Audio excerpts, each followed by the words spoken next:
हाँ तो देखिए मैंने सब कुछ इरेज कर दिया एंड अब हम आते हैं हमारे मिड ब्रेन सिंड्रोम वाले पॉइंट पर। ओके, मिड ब्रेन सिंड्रोम वाले पॉइंट पर तो देखिए मैंने इन सिंड्रोम को भी ना इस वाले इमेज के बेस पे डिजाइन किया है कि कैसे कौन सा वाला सिंड्रोम आगे होगा, कौन से वाला सिंड्रोम पीछे होगा। अरे हमने पढ़ा ना यार कि ventral mid brain syndrome, dorsal mid brain syndrome.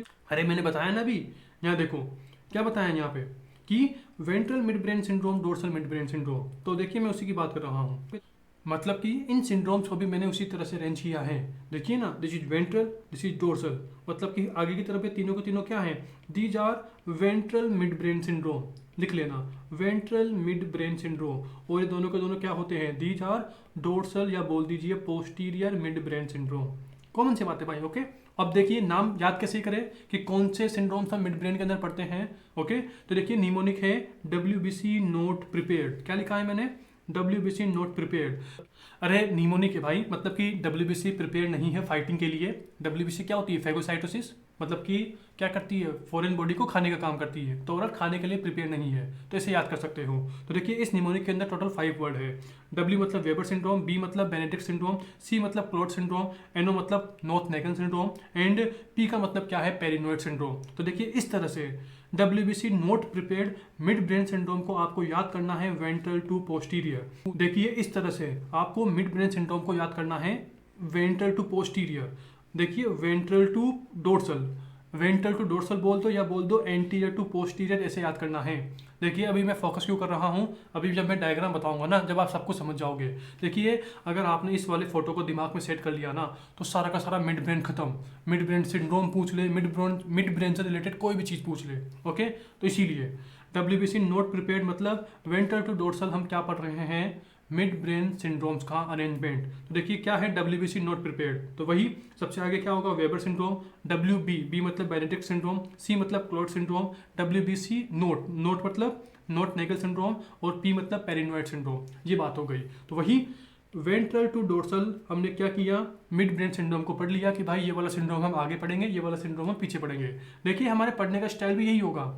सबसे पहले हम क्या करेंगे, वेबर सिंड्रोम के अंदर इस वाले पूरे के पूरे एरिया को डैमेज करेंगे। उसके बाद देखिए बेनेडिक्ट के अंदर क्या करेंगे, इसके जस्ट पीछे वाले एरिया को डैमेज करेंगे। ओके, उसके बाद देखिए क्लोड में क्या आता है, क्लोड पढ़ना ही नहीं है। क्यों नहीं पढ़ना, क्योंकि Claude syndrome is equal to Nothnagel plus Benedict, मतलब कि ये बेनेडिक्ट है, ये नॉर्थ नेगल है। अगर मैं इसको और इसको,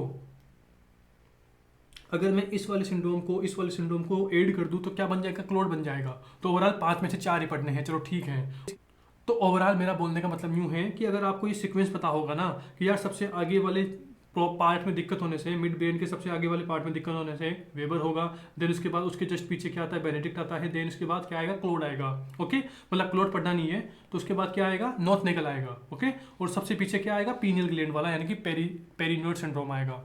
आई होप आप समझ गए होंगे। ओके, तो ओवरऑल देखिए इसी इमेज के बेस पे आपको अपने खुद के नोट्स बनाने हैं। ओके, ये बात हो गई। एंड देखिए अब मैं थोड़ा सा अब मैं आपसे ना थोड़े मेन पॉइंट की बात कर लेता हूँ कि यार वो चीज़ ओनली उसी में मिलेगी, मतलब कि हमें पहचानना है कि इन 5 में से भी कौन सा है। तो देखिए उसके लिए की पॉइंट्स क्या है। ओके, देखिए अभी डिटेल से बात करेंगे, बस मैं आपको ओवरव्यू दे रहा हूँ। देखिए वेबर सिंड्रोम में आपको क्या मिलती है, वीकनेस मिलती है। वीकनेस मतलब कि आपको मसल, जो वॉलेंट्री मसल्स होती है ना, जो स्केलेटल मसल्स होती है, उनमें वीकनेस मिलेगी। तो ऐसे याद कर सकते हो, W के अंदर क्या है, W है, मतलब कि वेबर के अंदर वीकनेस मिलेगी। देखिए मैं वीकनेस वाला पॉइंट और कहीं नहीं बोलूंगा, ओनली वेबर में बोलूंगा। उसी की तरह से देखिए बेनेडिक्ट सिंड्रोम, इसके लिए निमोनिक क्या है, BPT। अरे होता है ना, बैचलर ऑफ फिजियोथेरेपी, BPT वाले स्टूडेंट होते हैं। तो ओवरऑल B का मतलब क्या है, बेनेडिक्ट, P का मतलब क्या है, पेन, T का मतलब क्या है, टेम्परेचर। और देखिए जब भी टेम्परेचर होता है, आपने कहीं मतलब कि आग लगा दी, तो कॉमन से बात है भाई, वो चीज़ क्या हो जाएगी, रेड कलर की हो जाएगी। तो ओवरऑल देखिए यहाँ पर मैंने टेम्परेचर के साइड में क्या लिख रखा है, रेड। रेड लिखने का मतलब ये है कि in the case of Benedict syndrome क्या होता है, रेड न्यूक्लियस अफेक्ट होता है, रेड न्यूक्लियस डैमेज होता है, या रेड न्यूक्लियस के अंदर लीजन होता है। ओके, तो ओवरऑल BPT के लिए क्या याद करना है, सॉरी बेनेडिक्ट के लिए क्या याद करना है, BPT, और T में टेम्परेचर मतलब कि red, okay, red nucleus damage होगा। देखिए मैं आपको भी की पॉइंट बता रहा हूँ, मतलब कि आप मोस्ट ऑफ क्वेश्चन इसी पेज से खत्म कर दोगे। ओके, उसके बाद देखिए क्लोड का मैंने क्या बताया कि जो बेनेडिक्ट है और जो नॉर्थ नेगल है, इन्हें ऐड कर दिया। ओके, नॉर्थ नेगल, इसके लिए कोई निमोनिक नहीं बनाया हमने। एंड इसके बाद जो पेरिनोइड सिंड्रोम है, इसे आप कैसे याद कर सकते हैं, PPP से, मतलब कि मिड ब्रेन में सबसे पीछे की साइड क्या होती है, सबसे पोस्टीरियर साइड क्या होती है, पीनल ग्लैंड होती है। ओके। और अगर पीनियल ग्लैंड में कोई भी ट्यूमर हो गया यानी कि पीनिलोमा हो गया तो क्या हो जाएगा, पेरिनोइड सिंड्रोम हो जाएगा। तो ओवरऑल पी मतलब पोस्टीरियर साइड पीनियल ग्लैंड होती है और इसमें ट्यूमर हो गया तो क्या हो जाएगा, पेरिनोइड सिंड्रोम, जो कि क्या करता है, मतलब कि क्यों होता है, क्योंकि पीनियल ग्लैंड के ट्यूमर ने सुपीरियर कॉलिकुलस को कंप्रेस कर दिया। ओके, डोंट वरी, अभी हम बात करेंगे। तो देखिए दिस इज ओवरव्यू, और देखिए यही हमारा मेजर चार्ट है, इसी चार्ट को आपको दिमाग में रखना है। ओके, देखिए जिस तरह से हमने ट्रांसफर सेक्शन ड्रॉ किया है, ये पूरा का पूरा जिस तरह से ड्रॉ किया है उसी तरह से हमने सिंड्रोम्स को याद किया है। तो देखिए मैंने अभी आपको क्या बताया, मिड ब्रेन का ट्रांसफर सेक्शन और इससे रिलेटेड सिंड्रोम्स कि हम ventral to posterior, ventral to dorsal कैसे पढ़ते हैं, या आपको बोल दीजिए एंटीरियर टू पोस्टीरियर कैसे हम मिड ब्रेन सिंड्रोम को रीड करते हैं। ओके, ये बात हो गई।